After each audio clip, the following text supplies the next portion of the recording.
Really a sad day. I mean, we got street sweeper sad day. Like we got swept by the Celtics. It was very unfortunate circumstances, considering the fact that Kyrie came back. We were all excited, thinking that things were going to turn around. But inevitably, at the end of the day, in basketball, it's all about being a team and chemistry. And this Celtics team, this defense was something else.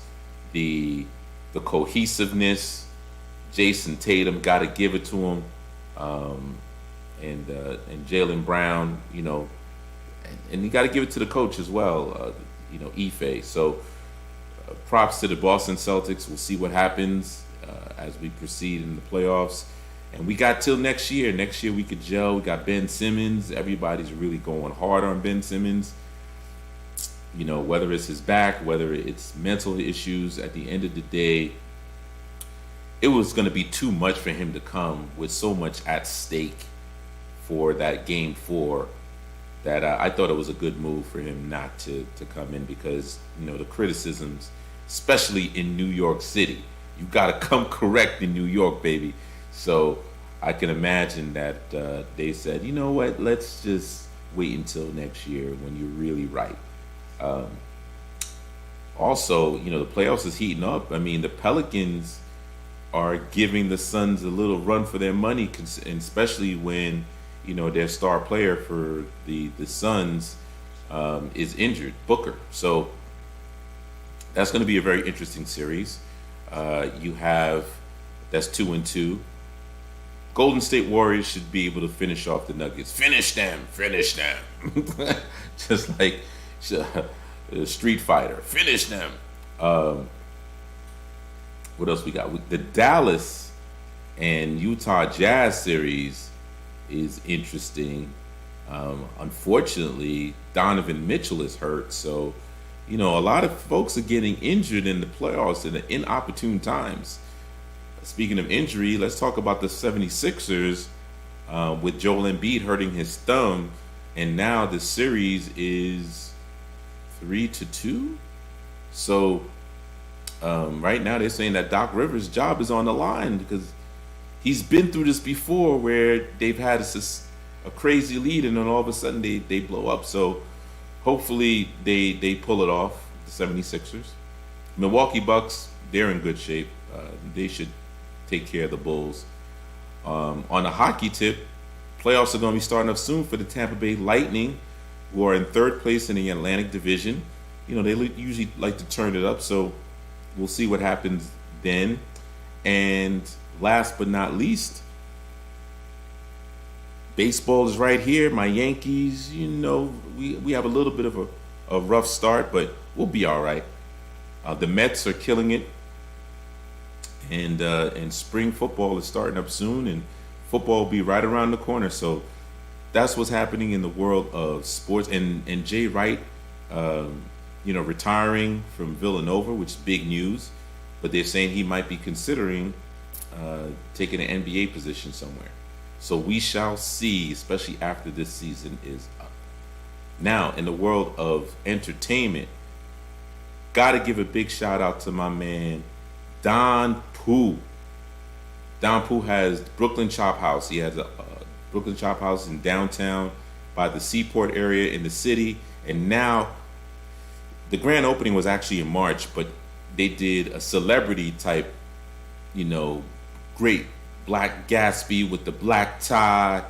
I wish I was there, but I have to stay down here in Tampa. But it was a great affair. Everybody was there. Well, not everybody, but a lot of celebrities were there. Mary performed. Mary J. Blige performed. He used to represent her. Several other executives and celebrities came by. A great affair. So congratulations to Don Pooh. The mayor was there as well to represent. So awesome. I mean, this is a man, just to give you a little bit of background, he went to Howard University with Puff and a whole bunch of folks, managed Foxy Brown, eventually became an executive over at MCA Records, had his own label with Def Jam, and then decided to take a portion of his money and start buying some franchises. The first franchises he bought was Papa John's. He flipped that into IHOP, and then he flipped the IHOP into the Brooklyn Chop House, and now he's doing several restaurants. He's, as a matter of fact, getting ready to do one in Dubai. So he's going global with it, and he's planning on doing one in Miami. So you heard it first from me. But let me tell you something. This is a man that started from the bottom, and now he's here. Brooklyn's own Don Pooh, Robert Cummins, my man. Congratulations. Also, in other news, Coachella was pretty crazy in California, and Nas and RZA are coming to Tampa in October, I believe. So that's going to be an awesome show, awesome tour. And what I like to do is welcome to the show our special guest. This is a man that's been. This is a man. Hold on one second. I'm getting a little bit of feedback here. All right. I think it's better now. Yeah. So this is a man that's been doing photography and videography for quite some time. Worked on videos for local independent artists and other artists.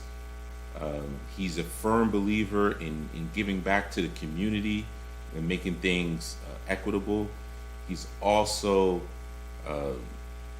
won some money with Mr. the Good Shark, is what I guess they call Damon John, the Good Shark, right? And now he's originally from South Florida. Now he's living in Tampa, looking to do big things. And like a lot of folks, people realizing Tampa got it going on culturally, it's on the come up, as we say, or it's on the rise. And our special guest is Mr. Imani Lee with Blackstock Studios.co. Welcome to Power Moves, brother. How are you doing? Hey, Joel, how you doing? I'm doing amazing. I'm very appreciative to be on the show. I love the updates that you gave with all the sports and entertainment. There's a lot of people doing a lot of great things in the world, and I'm honored to be on your show today. So it's pleasure is mine, and it's I'm excited to be on the show. Well, we are excited that you're here, joining us, because you're part of that millennial Gen Z, generation that's really looking to take over the world. And I love what you're doing as far as a business standpoint. And Power Moves is all about, we're gonna break this down into 3 segments: the money segment, the power segment, as well as, and then lastly, the respect segment. And so when it comes down to money, you've invested money into your business. Can you share? And then you used to work for corporate. Could you share a little bit about your story and what made you decide to go all in on your dreams? Wow, how much time do we have again? Because we got 5 minutes before we go on commercial, but don't worry about it. We pay some bills and then we come back so we can continue on. Absolutely. So I'll start. I am from Miami, Florida. My background is in video production, photography production. I went to USF, University of South Florida. Go Bulls! Got to throw that out there. And really, my story begins when I was a child. So I'm a storyteller at heart. Always been. I've always observed people. I love the psychology of things, seeing people and how they operate. So that carried over to, of course, college, where I chose my profession in wanting to get into videography, to share people's stories. And of course, we all have a story. We're all unique, and we all have circumstances, challenges, and things that we go through.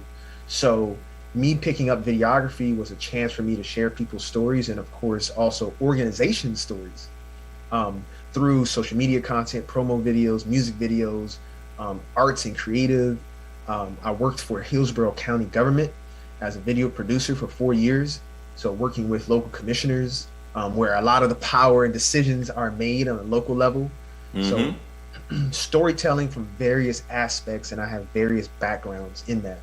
And really where Blackstock Footage and Blackstock Studios came to be is where, when I had a problem as a storyteller in 2020, where people wanted to highlight and be more inclusive of Black people.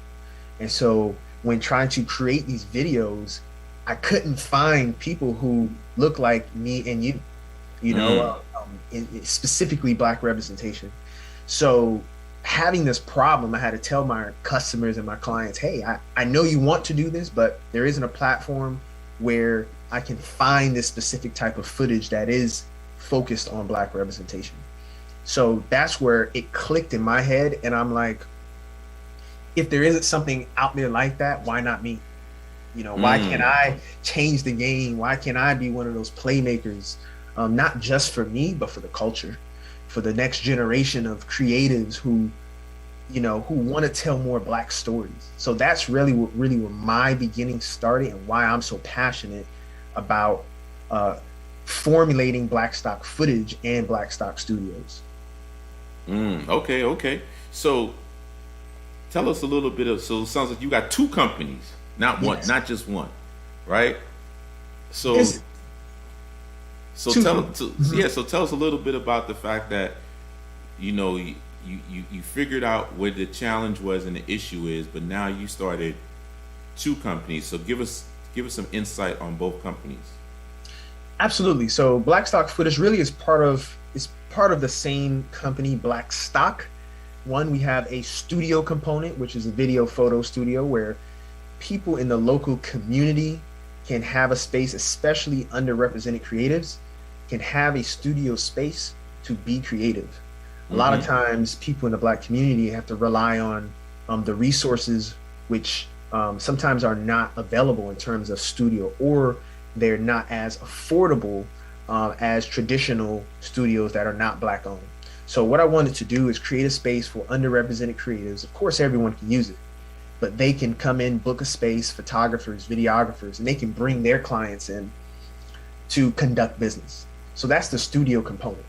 Mm-hmm. Now, the brand component in terms of the footage, that's the digital component where creatives such as myself, government organizations, anyone who has a communications department or is in the business of making videos can access a platform 100% focused on Black representation in terms of video clips. So that's huge because anyone who wants to be more inclusive and to include Black representation now has a platform to do that.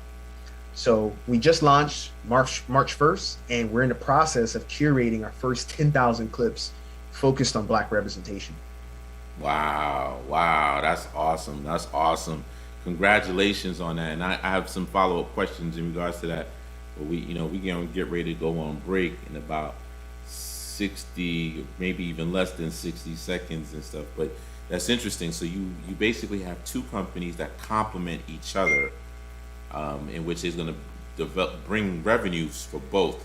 So we'll tackle that after the break because it's 8:15. Once again, this is Power Moves, where celebrities, athletes, key influential executives share how they make money, how they attract power, and how they earn respect.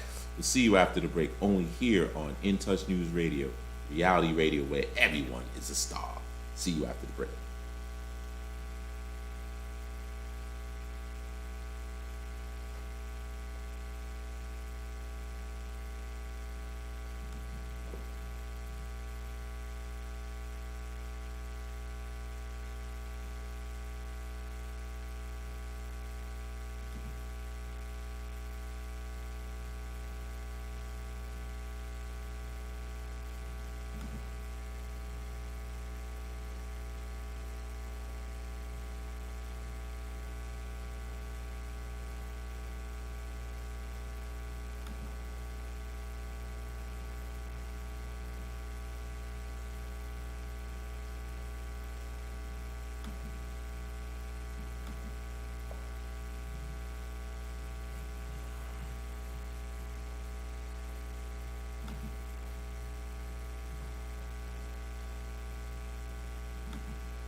All right, we back. We back. Once again, this is Power Moves, where celebrities, athletes, key influential executives share how they make money, how they attract power, and how they earn respect. We have Mr. Amani Lee in the place to be from blackstockstudios.co and blackstockfootage.com. All right. So you got these two companies you've launched simultaneously. You pretty much realized that there was a need because whether it's other media outlets are looking for black African American footage, they just can't get those clips pretty readily. And so now you're satisfying that need. Can you share with us, what is the opportunity in that, number one, and then number two, how do you, this is a great idea. How did you protect yourself? Because I can imagine when people hearing this, like, oh, maybe I could do this. Yeah, so those are great questions. I think we should start with the latter one in terms of protecting yourself, because I thought about it for a while. I did my research in terms of why doesn't something like this exist. So you have major companies out there with millions and millions of dollars who could have done this, and not just companies, but people. So I had to ask myself, is this something I want to embark on? Is somebody going to steal my idea or whatnot? And all those natural questions that, many entrepreneurs face. And what I came to realize through my research and through talking to other mentors, and getting a good feedback, is that if it was going to someone with money rather not start from scratch, they'd rather improve on something that's already existing. So if let's say I made, become mildly successful, or whatever that measure of success is for me, it's more likely that another company would say, hey, we'll buy this from you, or we want to invest in your company, rather than upfront creating another competitor from scratch. Because the market is proven in terms of there's a demand for it from people like Adobe, from many other organizations who not just have some of the footage, but it's not a priority, but in terms of they don't want to just dominate the market. They'd rather another company do it, partner with that company, or form a relationship with that company.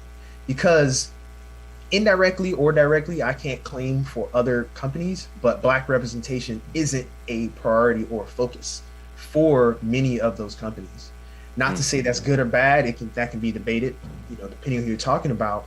But when it comes to building relationships and business, it makes more sense to partner with a company who specializes in that specific thing, rather than try to dominate them. Especially not just because we're not really a product, we're a movement, we're a social impact, a socially driven business. So it makes more sense to partner or build a relationship with a company like Black Stock Footage than just try to completely start something new and strip it away from us. So I'll leave it at that. But I think it's important to understand that this opportunity is a multi-million-dollar opportunity. Just in Florida alone, let's just say in Florida alone, there are about 10,000 companies in terms of nonprofits or government entities who all have certain budgets, who all have money they allocate for video or media production. So in just Florida, this one state. So tapping into that network, tapping into that space, it's a very lucrative and open platform if you have the value. And the value comes from the clips, and the clips come from having a centralized platform. So, and that's where we can talk about in terms of us winning the grants from Damon John. I think it's the People's Shark, or the People's Shark, or the Good Shark. Yeah, the People's Shark. That's right. The People's Shark. Yeah. That's right. And I think people like him and the NAACP, where they had the Black Entrepreneurs Day, they saw something in us, in our idea, because at the time we were just an idea. Mm-hmm. So I think we won $25,000 from them in non-dilutive funding to put towards building this platform. I think people like them see the bigger vision. Of course, they may not just hey, here's $1 million. Of course, they want to see the founders put in the work. And I think that's an important step where most people are looking to say, who's going to do this? Is it you? Is it you? Is it you? And other media moguls, Tyler Perry, Denzel Washington, all those guys, they're already doing their good work in the community. And I had to step back from my entrepreneurial mindset, and because I was asking questions, why don't they do it? And why do I have to do it? You know what I'm saying? Well, I don't have any money per se. But then what I realized, stepping outside of myself, humbling myself, is that this is my journey. And the only person that's going to bring it to life the way I see it is me. They're already, those celebrities and things like that, they're already doing amazing things in the community. And maybe it's not to the front of their radar. And maybe one day I will meet them. And I plan on meeting them. But I see it as that. So it's less of coming from a place of anger or frustration, and more from a place of, hey, this is truly for the culture. This is not me. This is not about me proving a point to say I did it. I beat the man, or whoever that is. This is really about empowering the current and next generation of creatives, especially Black creatives. And just to point one more thing out, there isn't a video platform right now on the internet that you can go and download all Black content to make a Black ad. So think about that. Black stock footage is opening up and will open up an entire new way for Black creatives who already focus on creating Black content to be able to create more and to tailor and cater more to Black businesses who want to make ads that are predominantly Black focused. Wow. That's a big endeavor, man. Yeah. That's a pretty big endeavor. So in terms of how long did it take you to make the switch from working for the man to now working for yourself? So, interesting story. 4 years I was working for the county. Great job, great benefits. I was a rock star there. I was fired up, ready to go, and I loved it. And during the time at the county, I got my MBA. Because I didn't want to just be creative. I also wanted to understand numbers a bit more. So fast forward from 2016 to 2020, before the pandemic happened, before I even knew it was a thing, a month before I knew it was a thing, I left my job because I wanted to pursue freelancing. I understood the numbers, I had the budget, it made sense in my head about how much I could make. And what I did was made the jump February of 2020. That month, actually the next month, that's when COVID hit. So I had contracts that were swiped underneath me, and they're like, it's not you, it's just, we got to conserve funds and XYZ. So it wasn't even a plan where I had Black stock footage in mind and I'm ready to make this leap and go solve this real world issue. It was simply, I have the knowledge and I want to be more creative. I don't want to just do government, which is good, but it's a little dry in terms of me being a creative. And so that's how I made my leap. So it wasn't even because of Black stock footage. And I say that because some people think, oh, I have an idea, let me go all in. That wasn't the case at all. And it wasn't really until I discovered this problem when my clients were like, hey, we want to be more inclusive, till it sparked in my head, like, this is an idea. If this is a problem that I face, this is a problem that I know thousands of other, if not millions of other creators face. But it's out of sight, out of mind. It's not there, so I have to just use what I have. And that's been the narrative for so long. Now with the power of technology, we can leverage that technology to create more space for businesses like Black stock footage to exist. And eventually, hopefully there's a Latin stock footage. Hopefully there's a Asian stock footage, But right now I'm focusing on making sure that our people are represented and we get to control and guide the narrative, the Black narrative, and showcase more Black experiences from our standpoint. Nice. So exactly, what is the business model? Yes. And what's going to lead you to profitability? So there's a couple business models, and we're going to execute them in several different phases. So the first phase is where black stock footage, we're actually filming the content. So you have a centralized platform, such as, Facebook, it's a platform. Mm-hmm. Our videographers go on, they film this content, so it's non-exclusive. They upload this content. It could be something that they film for a music video or something they film for a fashion shoot. As long as they have the rights to that content, that footage, they can upload it to our platform. Also, right now we're focusing on in-house content, curating those first 10,000 clips so we can showcase the value. Now, anybody who's a creative, from an entrepreneur to a communications director, whoever, as long as they're in the business of creating video content, we have a subscription model. Our subscription model is $50 per month. So that $50 per month seems like, well, it's not a lot, but it makes sense when it's in numbers. For example, if we have 250 customers, that's $12,500 a month. If we have 500 customers, that gets to $25,000 per month. Now you think about, as a small team, I could use that to pay myself, pay my co-founder. We could hire a producer to curate these shoots. We could now outsource our freelance projects from around the country to videographers, which we already have broken down. So when you think about it, our overhead is very low because we're not going to have a lot of employees. And then the margin in terms of our platform is very, very low. So right now we got about $1,000 per month for all of our everything, all of our business expenses to house the content, the platform, everything like that. So when you think of 500 customers, someone could say, well, that's not a lot. But in terms of a business for digital, that 500 translating to 25,000 starts to make a lot more sense for a small team. And that's 500 customers. Let's just say Florida. It's broken down in a couple segments. Let's say 250 people, individuals, and then 250 companies. I could call 250 companies and say, hey, this is what we're doing, or send a click of a button. So now if you start multiplying that by 50 states, the numbers start to add up really fast. So in terms of profitability, it makes sense as a small company where we can scale fast. The biggest focus is having the infrastructure and that initial content to prove our value.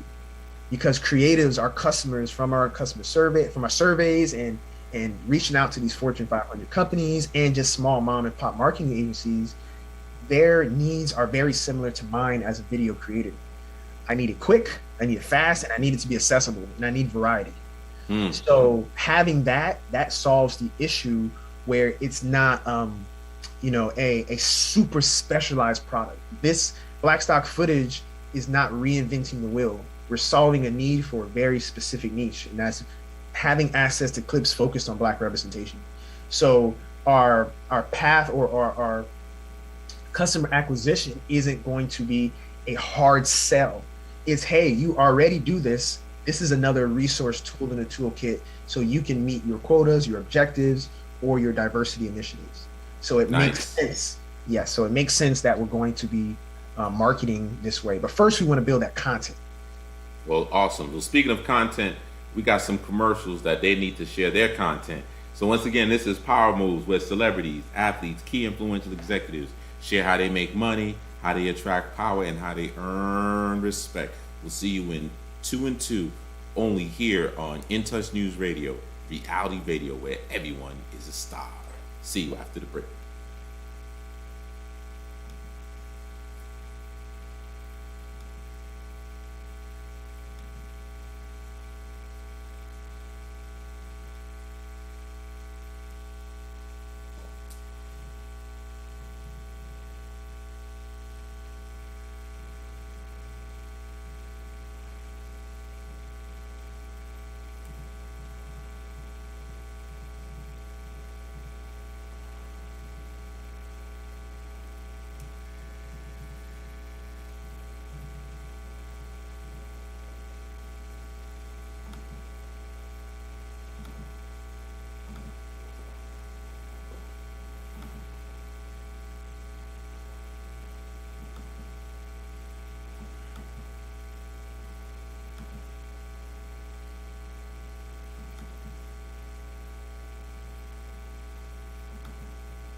All right, we are back. We are back.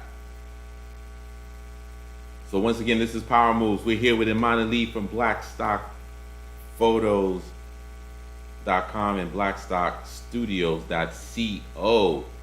And yes, so we're gonna jump into this power segment where this is a major power move because like you said, your niche and you're going after it. So what's giving you the confidence to be able to make that leap? A lot of people there, when they get a nice cushy job, work, especially when you work for the government, the county, most people stay working in the county forever and then barely do any work. But know that they get paid every Friday or every other Friday. So, what made you decide to say, you know what, I want to do this on my own? Like, where did that come from? I think it stems from my background with playing sports. I played basketball growing up, and playing basketball to me wasn't just basketball. I learned so many life lessons about leadership, about being team oriented, looking at the bigger vision, training, not being satisfied with where you're at, always progressively getting better. So I think I was able to translate those skills when I got to government in terms of I got great experience. Don't get me wrong. I didn't want to make it seem like I loved it, but I was just drawn to something greater than myself. And I felt that. And I wanted to try sooner than later. Mm-hmm. I rather, you hear all the fail fast or try, when you're young, make all your mistakes and things like that. I kind of took that to heart where I'm like, if I don't try now, my 30-something, 40-something-year-old self is going to regret making that, and I really projected myself. You're thinking about the finals or a game. You're not just thinking about game one. You're already on game four. What happens if we tie up? We're going to game five. So thinking like that, my basketball kind of acumen and vision oriented, I wanted to try now. I could say that's the biggest thing. And I wanted to do something that was bigger than myself. At the end of the day, if I fail, whatever failure looks like, I can say I tried to help the culture. I tried to make an impact, and not just tried, I did, because there's a lot of people who are being inspired along my journey. My journey's not perfect. I'm not a millionaire, but I get inspiration and motivation from the people who go, wow, you're doing that for the culture. Like, wow, that's it. It doesn't have to be some long drawn. It's just like, wow, thank you. That's what I live for. And that's what I want to do on a massive level where it's not just me one-on-one, people seeing me film, but they can go on a site and see someone who looks like themselves. They can see a black doctor, a black lawyer, a black businessman, a black athlete. So those are those images that I didn't have when I was growing up, and I know a lot of other people didn't have growing up. So I don't know if you're familiar with the word griot, like a storyteller, a historian. I really feel like that's my calling. That's who I am, a modern day griot. And this is my way of doing it. So rather, my measure of success is being able to impact minimum those 500 businesses. As long as I can do that, everything else from there is like icing on the cake in terms of growing and scaling the business. And I think that's what we have to define to ourselves. Like, what is success? What does that look like in terms of monetary or spiritually or socially as well? So I think having that success, having this platform and getting it out there is the business component to it, of course, but that's what drives me and keeps me going. It keeps me motivated. Especially, I'm not motivated all the time. I'm not just happy on the go. I'm like, freak, how am I going to do this? Okay, strategizing.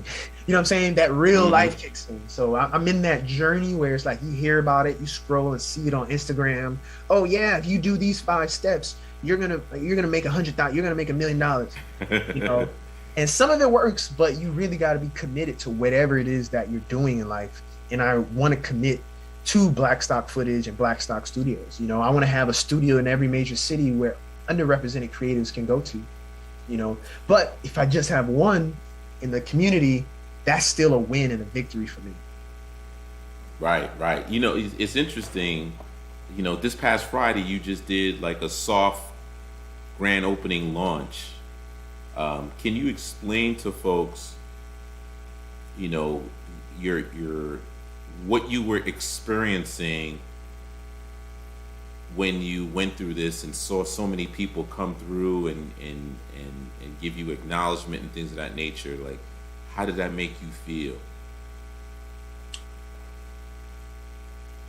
Small context. I put this out there a week before the event. Mm.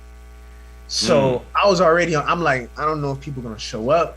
I don't know, but I knew that this was for everyone. I put a call out there, and I started getting DMs. People wanted, and I'm like, oh shoot, this people are resonating with me. So fast forward to the event. Um, and the first person walked in, James. He's a local videographer. I was like, I'm satisfied. Somebody came. You know, I felt great. I felt fulfilled. I'm like, okay. And then the next person, I start getting a message, hey, we're here.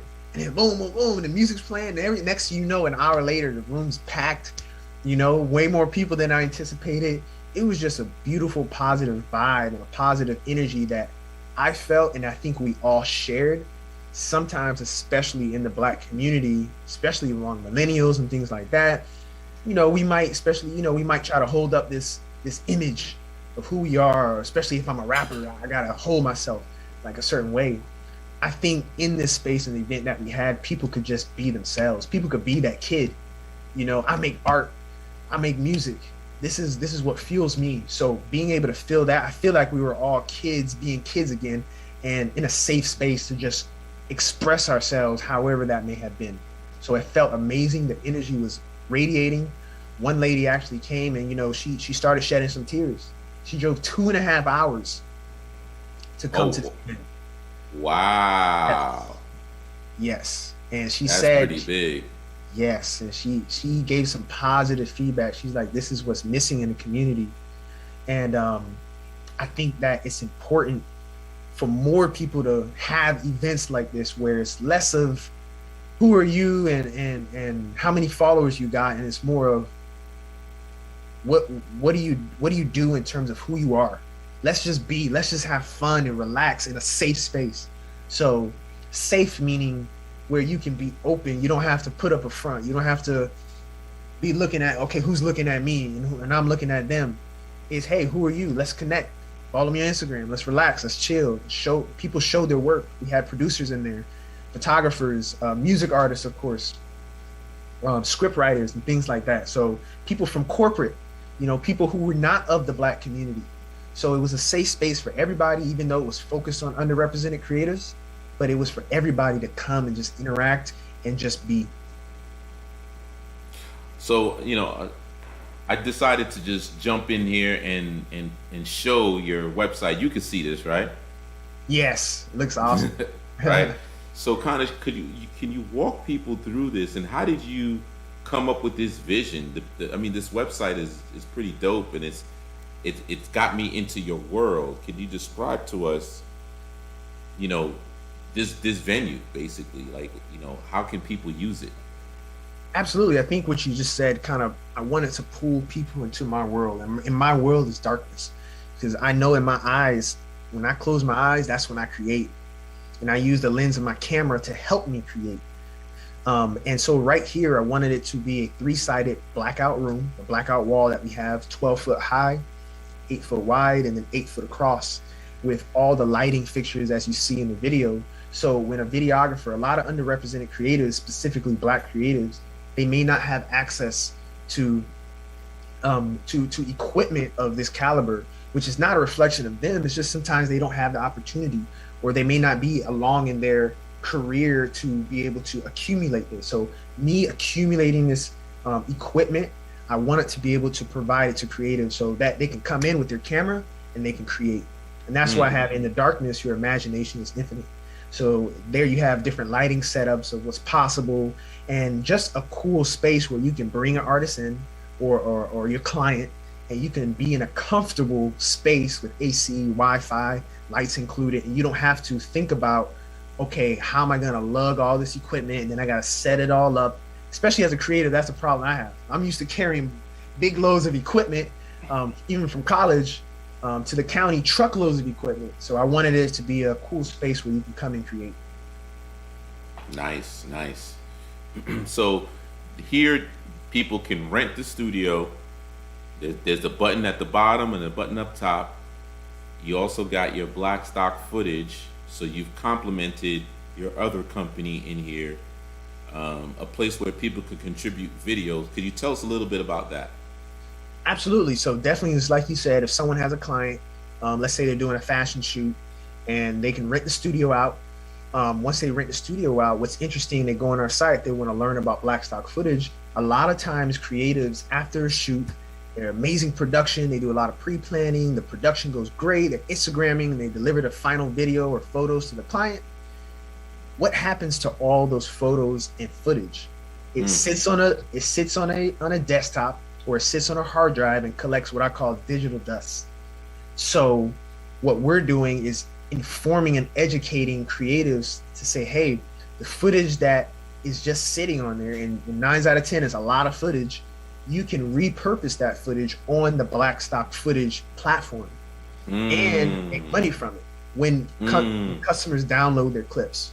So it's a very low barrier way to educate a lot of people, specifically black individuals, because a lot of black creators are not in the stock content industry, which is a huge industry and only growing. So this is another way to educate those folks and those customers who rent out the space, or if they're saying, okay, what's Black Stock Studios and how does that tie into how can I benefit? So it's another value add for those potential customers who may want to utilize and rent this space. Awesome. Well, it's that time again. We got to pay some bills. So once again, in the darkness, your imagination is infinite. This is your little commercial here for Black Stock Studios. But we got some more commercials to pay because we have sponsors here at Power Moves and In Touch Radio, reality radio, where everyone is a star. Go check it out, and go check out blackstockstudios.co to get more information. Hold on.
All right, we are back. We are back. This is In Touch Radio, reality radio, where everyone is a star here. Power Moves Radio Show with your host here, Joel Sylvain and Kevin Carr, featuring Mr. Imani Lee of BlackStockStudios.co. Man, that studio is gorgeous, man. I mean, it's fly. Thank you. You know, it's got that, you know, that swag, big time. So Appreciate it. let's talk about respect. You know, you're young in this game, quote unquote, per se. You know, have you experienced times where people have said, you don't know what you're talking about? How do you handle that? Wow. That's a great question. How do I handle it?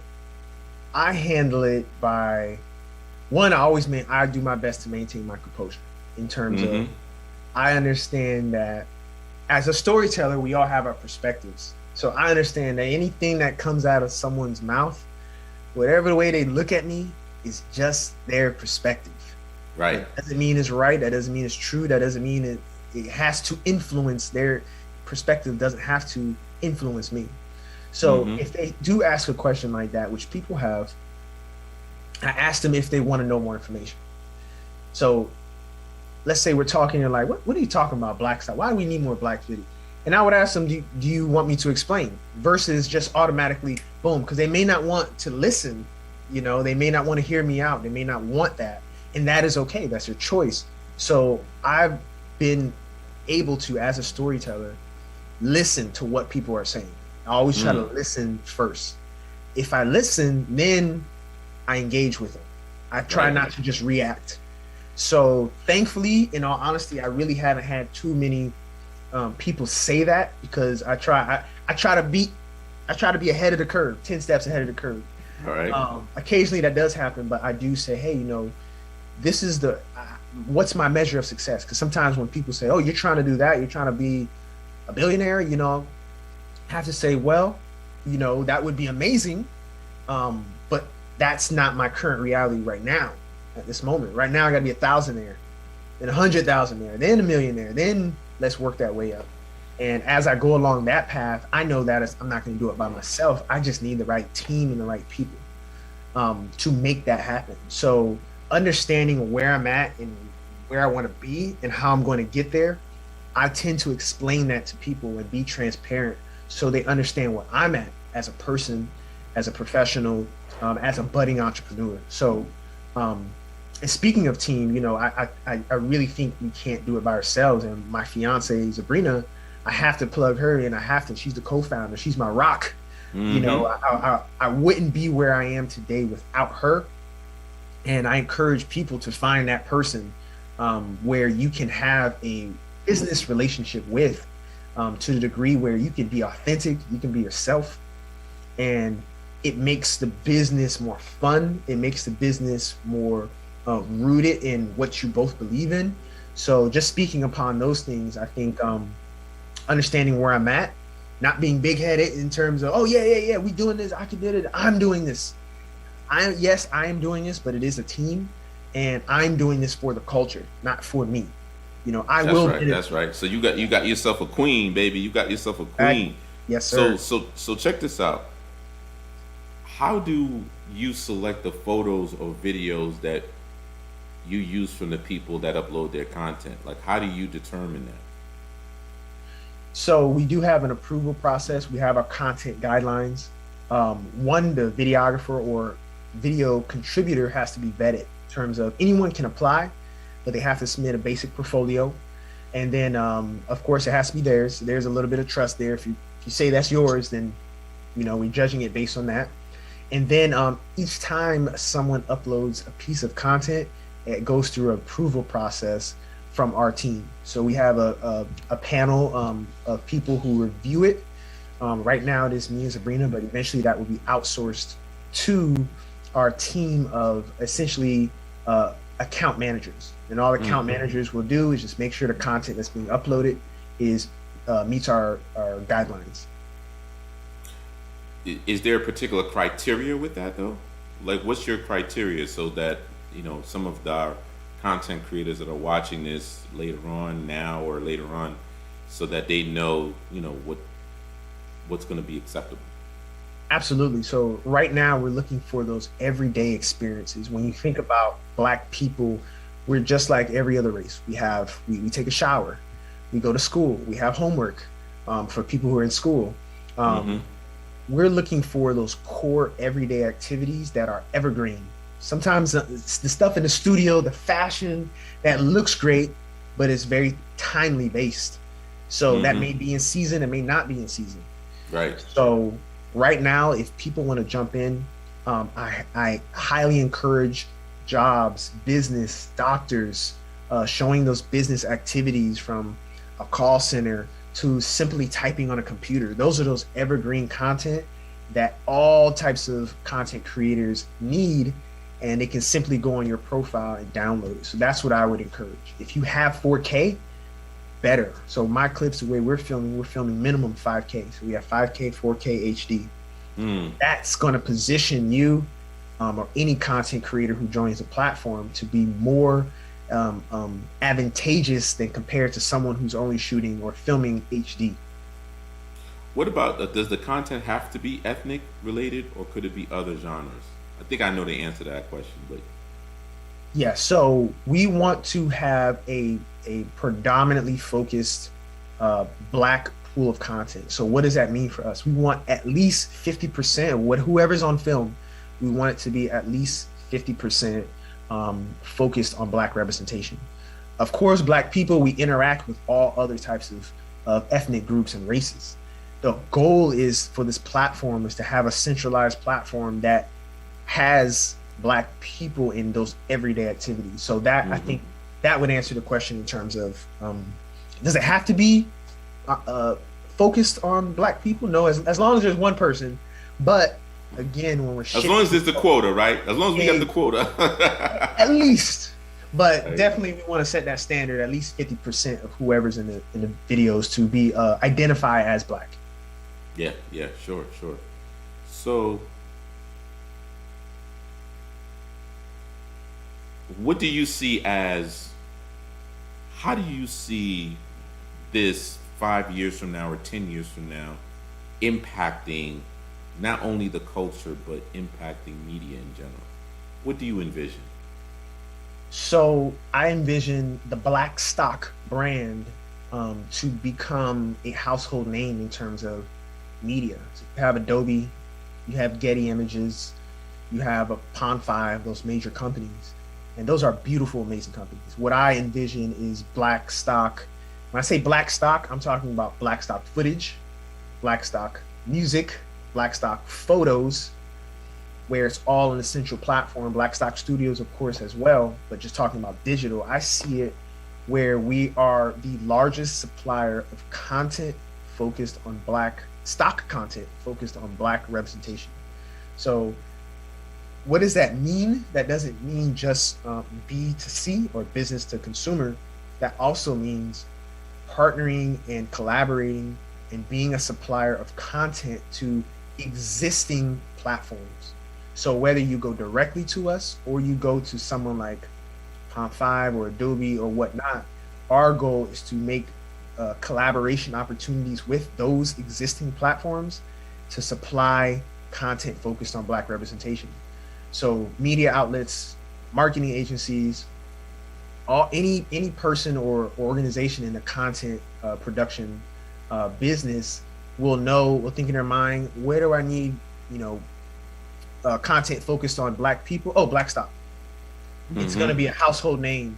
That's where we plan to be. And actually, the road to get there isn't such an uphill out of far sight, because that's why we're starting on video, because it isn't being done in terms of video. Videos are a lot more laborious and a lot more data than just photos. So that's why we're starting off with video, because the need is there right now, as we've been told by other companies. So my another question is, being that that's video, are you going to do the editing, or do you recommend people send you 5 second, 10 second, 30 second segments, minutes? What's the amount of time that they should submit their content? So there's a couple of different types of creators. There's the creators who they're avid, they like their work and they want to make it more formalized. For those type of creators, we tell them 10 to 20 seconds, 10 to 30 seconds. Slow motion is preferred, but in terms of uploading the content, it's really self-paced. So if they're a go-getter and they want to position themselves and create a portfolio for themselves, um, definitely doing it themselves and uploading it is going to be their best bet. Now, if there's another type of creator where they may be an enthusiast, they're not trying to make money from the clips, and maybe they just want to support our cause. They don't necessarily have to be a professional, but they have a lot of great content, whether it's an iPhone 13 or it's a DSLR mirrorless camera. Um, People have wanted to donate the clips to us. So if they're like, hey, here, I got a hard drive full of footage from um, this production I did, and I don't really want to use it or whatnot, they can donate it to us if they'd like to. If it's older technology, is there a way that you can uh, update the technology on your end, or like, what do you do with Not that? in terms of resolution, not at the moment. That would we want to create something called archival footage or editorial footage where it's not as polished. It may be a home video, and people might want that type of content. So we will have a team of editors who edit the content. So if you're like, hey, I don't here you go, here's a hard drive full of content, we would get one of our editors to siphon through that footage and of course adapt it to our guidelines. But we're asking for at least minimum of HD. Not everything's going to be that because archival footage is not HD, so that's okay. But we just want to make sure the contributor understands that. Excellent. Well, we're gonna have to wrap it up, man. This has been a great show, man. I'm so proud of you, and you're local here in Tampa. How do people do business with you? Where do they find you? This is your time to put your commercial, man. Go ahead. Yeah, so if you're looking for stock footage focused on Black representation, the number one source for Black content in terms of Black representation, visit www.blackstockfootage.io, blackstockfootage.io. If you're in Tampa, if you're coming to Tampa and you need a studio, you need to do a quick shoot, or you need to do a music video or a photo shoot, reach out. You can go on blackstockstudios.co, and that's blackstockstudios.co. You can rent our studio even if you want to do a little party or a private listening party, anything like that. So it's been a pleasure. I appreciate you having me on board in terms of this radio show, In Touch Radio. Joel, thank you so much. And anybody who wants to keep in touch with me, blackstockfootage.io or blackstockstudios.co. Both are on Instagram and social media. All right. Well, once again, another great show here on Power Moves Radio Show, where celebrities, athletes, key influential executives share how they make money, how they attract power, and how they earn respect. We'll see you next week, baby.